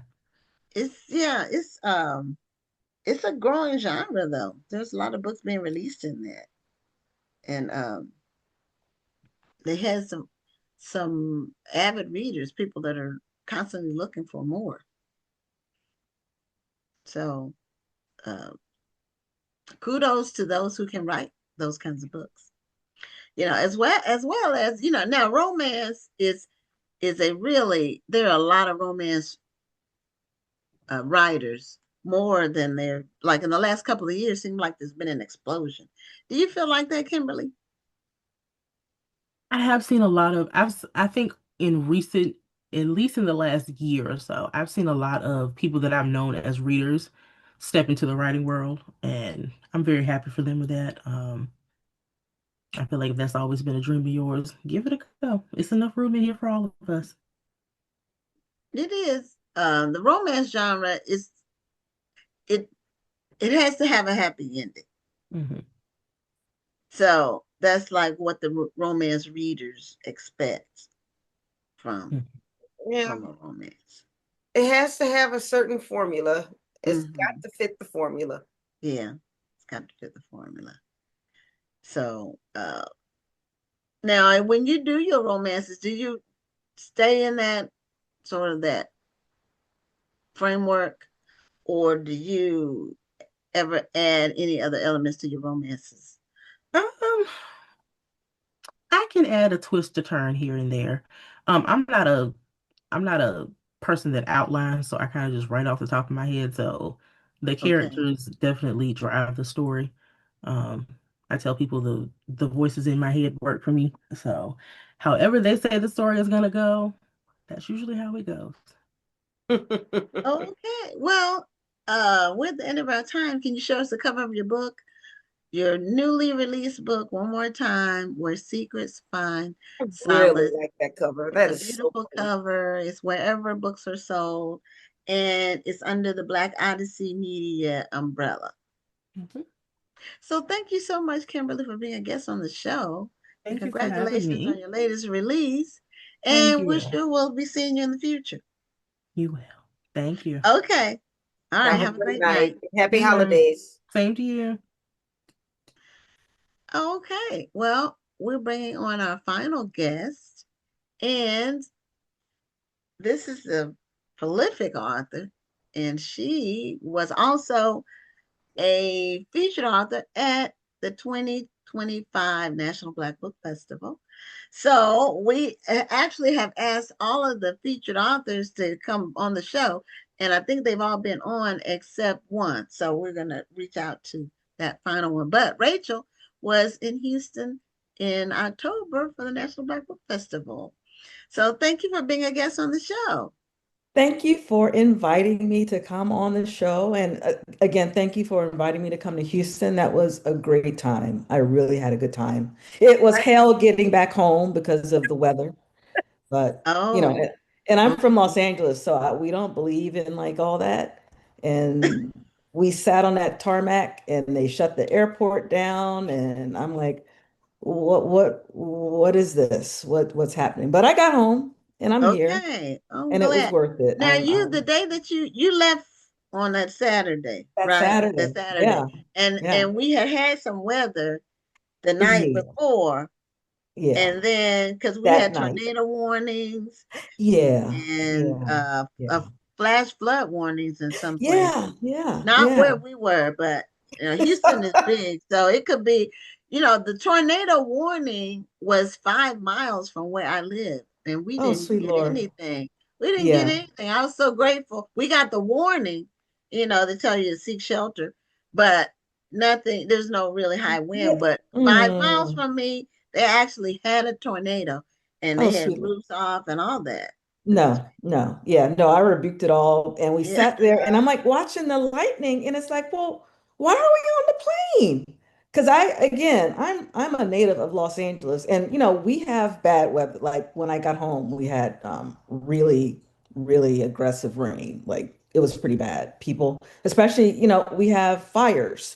So all those areas that burn, they then flood because everything has, burned away. So yeah. But you know what? Everything that happens to a writer will somehow eventually find its way into a book. So thank you, Houston, for, giving me an experience I've never experienced before. Okay, well, and you are a prolific writer. You are pumping out some major books, thick books, back to back to back, and they're hardcovers. So your latest book, do you have a copy of it handy? So When you say latest, I actually promoted 3 books this year. So the mystery side published Fog and Fury, which I talked Okay. about a lot. I'm in Houston. Okay. And then last December, I published the last one, Romantasy. You all were just talking about fantasy and romance. And that was a Good Morning America book club pick last December. And Oh, that's then amazing. August, the follow-up to this came out, The Cruel Dawn. So I've been a little busy. I've been a little busy, Just but a little I bit, love right? it. Just Just a a little bit. little. Yeah, because I ain't got nothing else to do. So, Rachel, when did you start publishing? My first book was published on the first anniversary of 9/11, which, as you could probably imagine, was a little difficult, especially being a Black author from the West Coast. My book was about a Black family dealing with bipolar disorder, which, of course, unfortunately, with Rob Reiner and his wife Michelle's murder this past weekend, dealing with mental health, you know, my story then on the first anniversary of 9/11 was so completely opposite of what was going on in the country at that time. But it's hard to believe that it was so long ago that that was, the beginning of my journey. Um, So that's 25 and years or 24 years. yeah, yeah. Oh, And boy. the weird thing about writing is you can be at this for a long time and you're still learning, right? Writing, you just get better and better and you learn more and more, and that all goes into your writing. So did you start off, what kind of book was your first one? It was It was. psychological suspense. It was literary fiction, but I'm a crime genre junkie. I'm mystery. I've always loved that genre. And um, it was, I wrote it in a time where there was this literary publication called Granta, and it was like this 35 under 35 list and, very highbrow and blah, blah, blah. And I was aiming toward that because, who doesn't want to be the next Toni Morrison or Alice Walker? Mhm.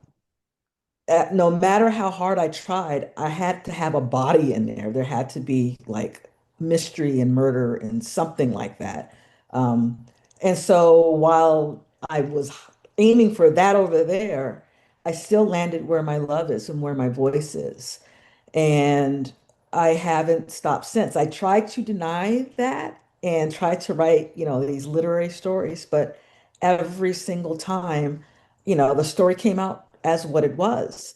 And in those moments when I couldn't get another book deal, I was still writing and getting closer and closer to what my truth was. And my truth was, I enjoy writing mysteries. I enjoy writing crime stories. Those come naturally to me. Those stories are anything can be a mystery, right? A romance can have a mystery. A sci-fi can have a mystery. We all are trying to figure out the why. Why do people do the things they do to each other? This past weekend, with all the awful things that happened, why? Why does this happen? What's in someone's mind to do these things? And even if someone does something that doesn't break a law, we still hurt each other. We still do those things that break someone else. And I'm fascinated and horrified by that. And my way of therapy, I guess, is writing about those things. Okay, so do you write full time? Well, technically, I do. I have a day job. I'm still day jobbing. I When you am say a technically you do. Yeah, so I write all day. My day job, I write for Cedars-Sinai, the big medical center out here, and I'm a Oh, fundraising writer. So even though all of that is nonfiction, I'm writing about research and patient care and all that. It's still, in some ways, very much storytelling, convincing a donor to make gifts to support what we do here. And believe it or not, they both kind of my fiction writing and my day job science writing actually help each other because when my boss needs something to be written, I have to write it. I can't wait for the muse to come. I can't wait until I'm feeling, artistic or whatever. it needs to be written. And so I can write on a dime. I get up every morning at 4 o'clock to write my own stories. And I don't care if it works or not. I'm putting words on paper. I can fix them later. But having that kind of day job and that kind of discipline, that muscle memory, I can move through the process because that's what I'm paid to do, from what, 8 to 3 every day. Interesting. So what was your first breakthrough book? I think my first breakthrough book was probably, so when I wrote my first book, A Quiet Storm in 2002. This was the time when publishing had a particular idea of what Black literature was, and it was very East Coast. I'm West Coast, right? It was Omar Turi and Eric Jerome Dickey and all that.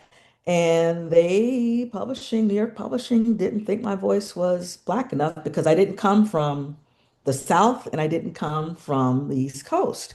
And yeah, we talk different sometimes out here, but we're still Black and we're still going through what everybody else is going through. We just have a big blue sky out here, right? But they didn't care. And so I would get editorial letters that said, yeah, well, your story's great, but your voice isn't urban enough or your voice isn't Black enough. And that was kind of offensive because it's like, well, I'm Black and I've been Black all my life. And the stories I'm telling are relevant to not only Black people, but anybody who reads and cares. Um, but that also meant that I couldn't get another book deal. For years, I couldn't get another book deal. And I kept writing though, and I was getting closer and closer to what I wanted to write. And that was Waiting to Excel meets Walter Mosley. And once I decided that's what I wanted, and once I had experienced a lot of living, this was in my 30s, and 30s is when, your body decides to make weird tumors, or your husband gets laid off, or you miscarry, or your parents get sick. 30s is when hard ass living comes, right?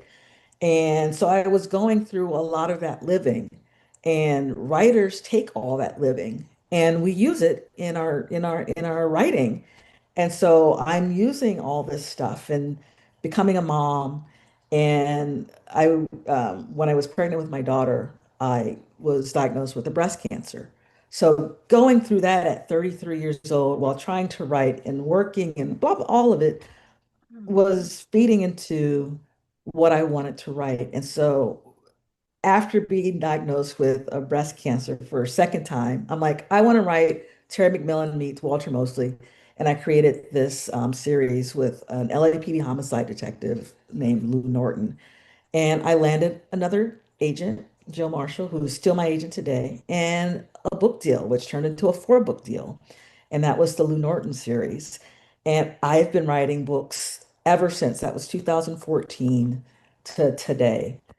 So that could be considered my return to writing. And it sucked that I had that moment where nobody wanted to buy my stories, but I did self-publish in those years, and I did learn a lot about myself and about pain and disappointment, sadness, triumph, all of it. And it fed into everything I was writing. As I listened to your story, around this time was the boom of urban fiction. Yeah. And this was also the boom of erotica.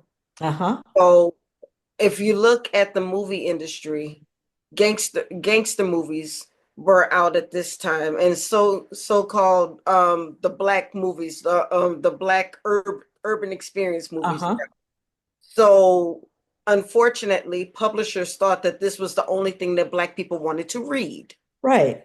So because I started writing around my first book, Cheating in the Next Room, came out in 2003, 2004. Yep, that's the and people, there were certain people who read my book who loved it, but they didn't feel that it was enough drama. They thought that because it was about an affair, they were expecting bullets to be flying around, and people were supposed to be fighting, and there was supposed to be weed pulling. They told me it was a good book, but it wasn't enough drama. Yeah, where's the drama? Where's the right. drama?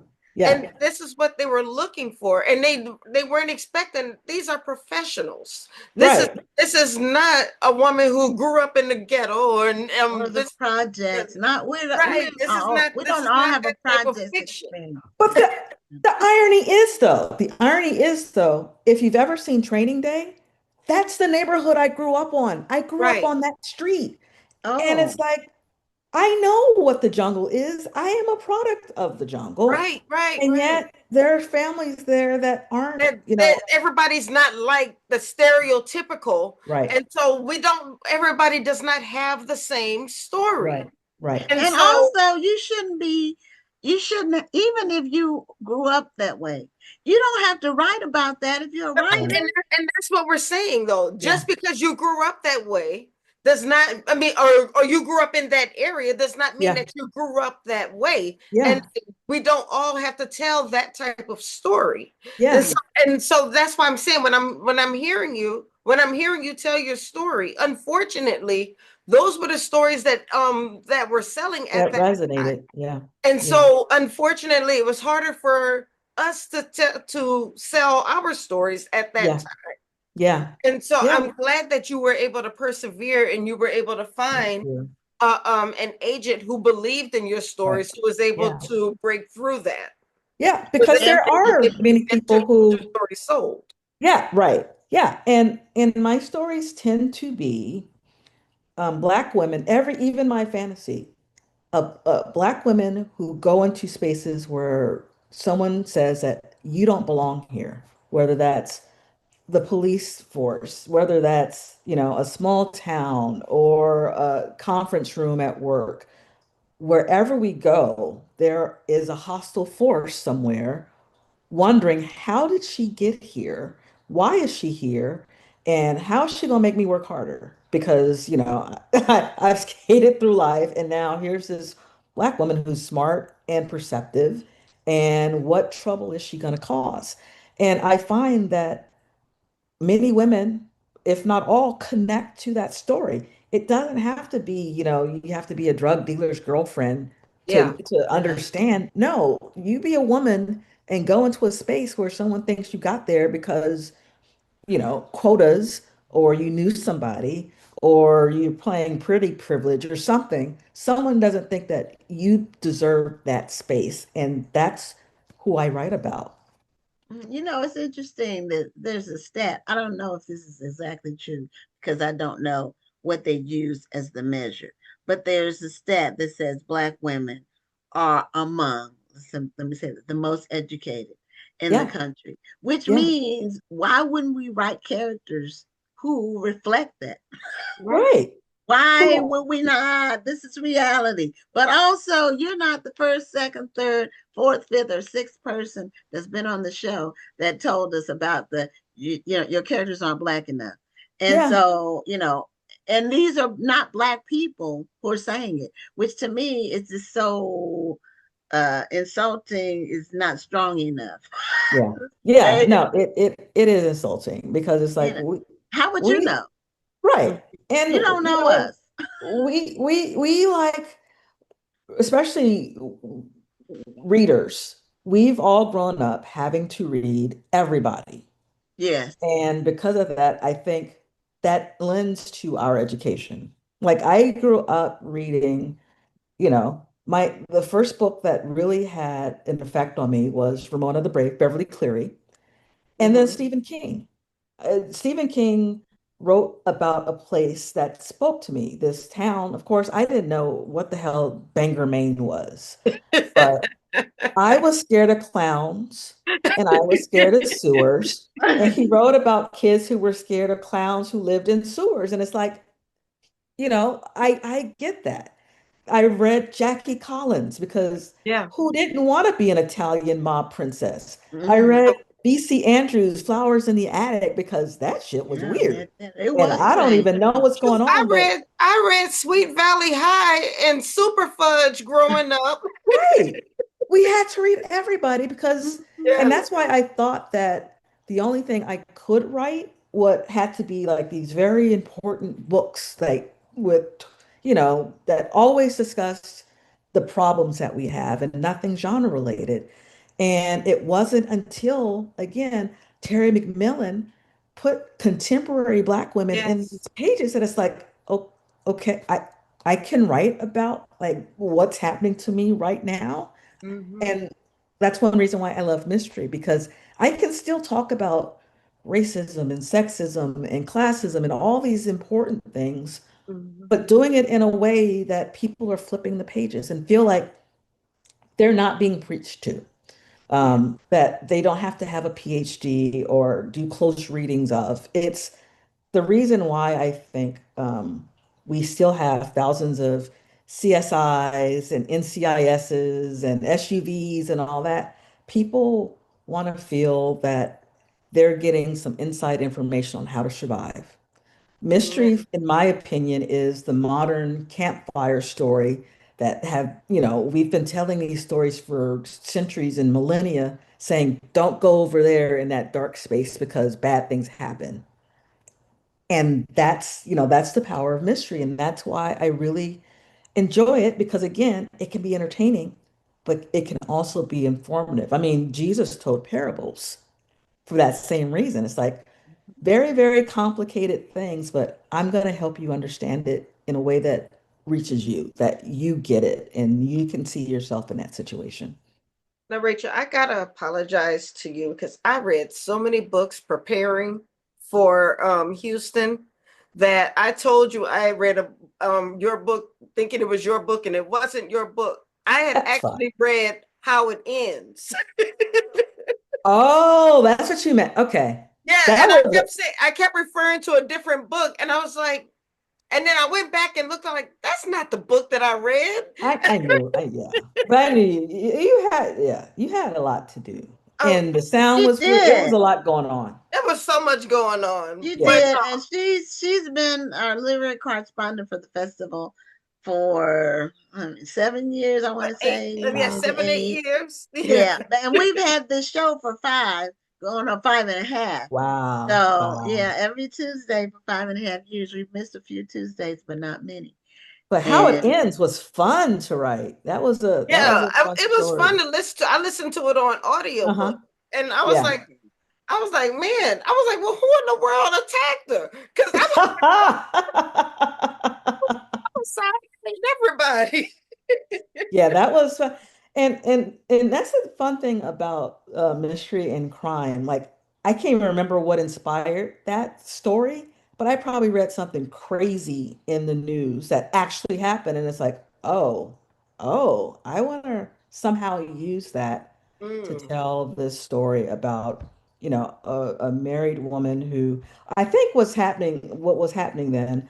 I'm at the point in my life where a lot of my friends, we all got married around the same time, and some are now divorcing and some are still staying married. And there's some divorces that are like, oh my gosh, this is scary. And it was probably inspired by one of those disintegrating marriages that seemed a little dangerous to me and worse. And so I wrote How It Ends. So yeah.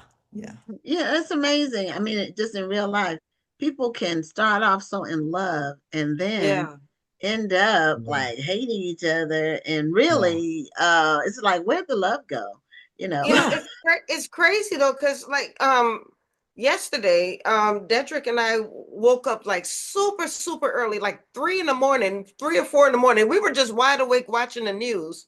And they were talking about some guy who he had been arrested for killing his wife, and they showed him being handcuffed and coming out of the courthouse, and we were looking at the look on his face. He looked like he had no remorse. He looked like he had a smirk on his face, and we both looked at each other and looked at him. It's like, he looked like he doesn't even care. He just, just told a whole story about it. Yeah.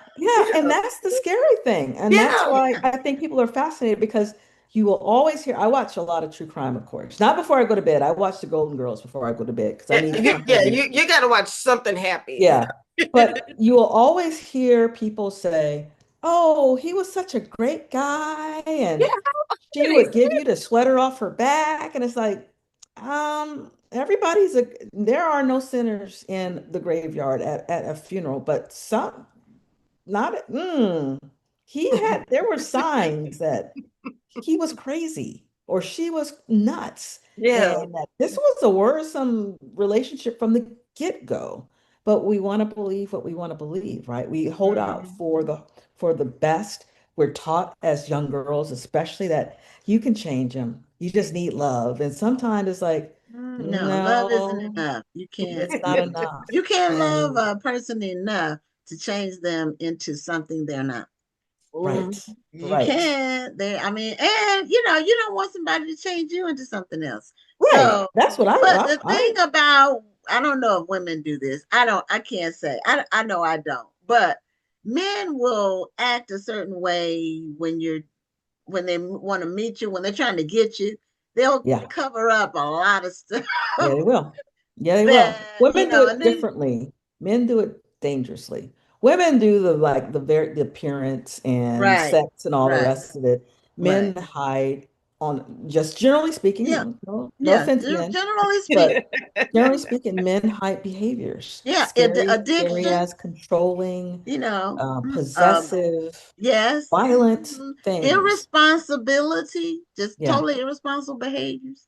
And also, unfortunately, girls are brought up in some ways to believe that if it's not dramatic, it's not love. If there's no, screaming, that's not passion. And you can't have a relationship without passion. And we're mistaking passion for violence. Right. And that's a dangerous thing. Yeah. Or crazy for passion.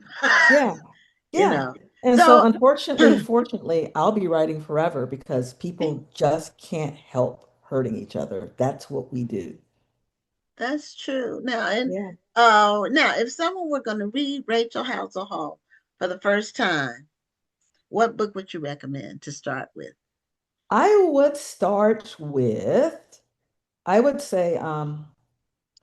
And Now She's Gone it kind of perfectly encapsulates what I do. So that story is about a new private investigator who is searching for a woman who doesn't want to be found. It is a story about identity and secrets. It's a domestic abuse story, but it's also just, a procedural in some ways. It's an LA story. So it has everything that I do in that story. And it's weird because when I published my first novel, I was writing the second one, hoping to, sell it. And it didn't sell. And it broke my heart. And I kept trying to write it and trying to write that story over and over again. And I couldn't do it. So I just had to leave it alone.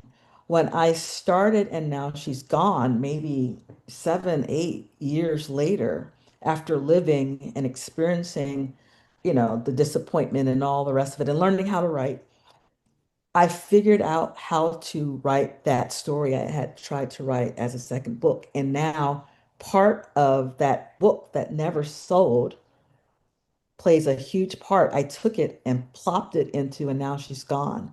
And Now She's Gone was nominated for a Los Angeles Times Book Prize. And that's all to say to young writers out there, just because a story isn't working right now, you may need to live some and learn how to write in a different way. It's your story. It's not dead. You just don't know how to do it yet. And you can use it again years and years and years later. And it worked for me. And it's one of my best stories. I'm so proud of it. Wonderful. That's wonderful. Now, I'm going to tell you something which might reflect my ignorance because we only have 1 minute left. But until about a year ago, I didn't realize that you were Black. And it's because the way your books were packaged and presented, the covers, there's no Black character. You can't tell. That's very intentional. So, it worked. So, whatever. Once I realized it, I said, it would be great to have her at the book festival. But then there I am right there. Just as comfortable. Yeah, but just based on the covers, the way that the covers look. Yeah. But real quick, 20 seconds. I want to get this question in. I know we're running out of time.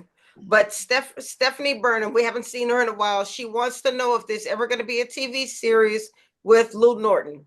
We're trying. One day, if not Lou, then Sonny Rush, who is the star of the new series in Vogue and Fury. We're working hard on trying to get it up because she deserves a story. Black women deserve to see a detective up on the screen.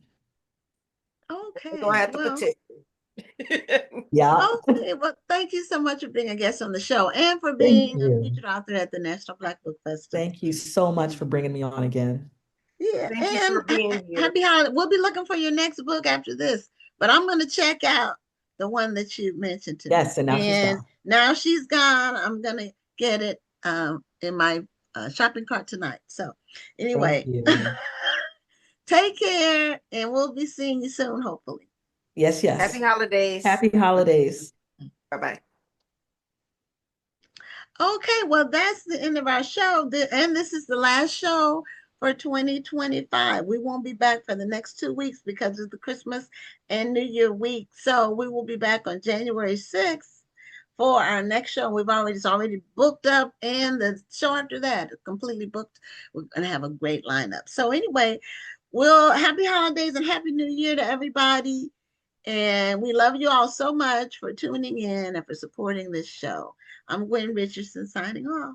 And I'm Dr. Rhonda Lawson. Have a wonderful evening, a great week, and happy holidays. Bye-bye. Thank you for tuning in, and join us next Tuesday at 7 p.m. Central, 8 p.m. Eastern for another edition of Black Authors Matter TV.